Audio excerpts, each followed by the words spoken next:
माऊलींची पालखी निराकाठी स्नान करण्यात आलं। आज काही वेळापूर्वीच हा सगळा सोहळा पार पडला। जून महिन्याचा पंधरवडा उलटूनही पाऊस नाहीये, त्यामुळे निरेत पाण्याची टंचाई होती। त्यामुळे काल निरेत पाणी सोडण्यात आलं। तेव्हा निरा स्नानाचा हा सगळा सोहळा जो आहे तो याची देही याची डोळा पाहण्यासाठी हजारोच्या संख्येने वारकरी निरेच्या काठावरती जमत असतात। आणि इथून पुढे आता माऊलींच्या पालखीचा जो सोहळा आहे तो असाच सुरू राहतो। गुरुप्रसाद आता आपल्यासोबत आहे। गुरु, आपण या पद्धतीने जे बघितलं की सगळ्या काठावरती भक्तीचा सोहळा पाहायला मिळतोय, भक्तीचा महापूर पाहायला मिळतोय। अक्षरशः विलास, निरेच्या काठावरती मी उभा आहे आणि वैष्णवांचा मेळा इथे जमला आहे। आज सकाळपासूनच खरं तर इथे लगबग होती।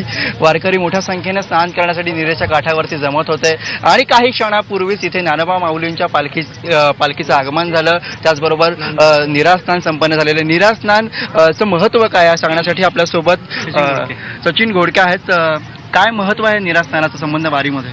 असा अभंग आहे, महायोगे पीठे तटे भीमरत्यां वरन पुंडरिकाय दांतुन मुनींद्रे समागष्टतिष्ठं तमानंदकंदं परब्रह्मलिंगं भजे पांडुरंगं। या ठिकाणी भगवान परमात्मा पांडुरंग साक्षात माऊलीने सांगायचे हजर असतात। त्यामुळे काय होतं, सर्व वारकऱ्यांचं पापम तापम जे दैन्य हरते श्री गुरुदर्शनम। यामुळे सर्वांचं पाप ताप दैन्य या निरास्नानामुळे सर्वांचं दुःख या ठिकाणी माऊलींच्यामुळे नाहीसे होतं। आणि या ठिकाणी नामदेवांचा हा सुद्धा अभंग आहे, निराभिवरा पडता दृष्टी त्यास होईल स्थानसृष्टी और ऐसा विखुंडी बोलला। असा भगवान साक्षात परमात्मा बोलला आहे।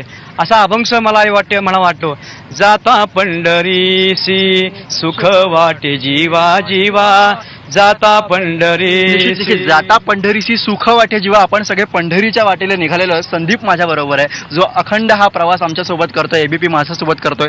निरास्नान आपण अनुभवलेलं आहे, काय सगळा अनुभव आहे तुझा? हा एकंदर वारीचा अनुभव खूप अप्रतिम आहे आणि मी स्वतःला खूप भाग्यवान समजतो की ही वारी मला देहू आळंदीपासून ते शेवटपर्यंत करायला मिळते। आणि मला खूप उत्सुकता होती की नीरा नदी तिथे ज्ञानेश्वर माऊलींच्या पादुकांना स्नान घातलं जातं, तो सोहळा मला याची देही याची डोळा बघायला मिळाला। खरंच मी स्वतःला खूप नशीबवान समजतो। निश्चितपणे विलास, इथे सगळेच जण स्वतःला फार नशीबवान समजतायत, कारण सगळ्यांना इथे निरास्नान आज याची देही याची डोळा पाहता आलेला आहे। विलास, नक्कीच। तेव्हा निरेच्या काठेवरती हा जो सगळा सोहळा रंगला तो तुम्ही सगळ्यांनी अनुभवलेला आहे। स्वाभाविकपणे सगळ्या आता वैष्णवांना जे आहे ते चंद्रभागेचं ध्यान लागलं असेल, तिकडे जायचं त्या सगळ्यांना आता स्वप्न पडत असेल।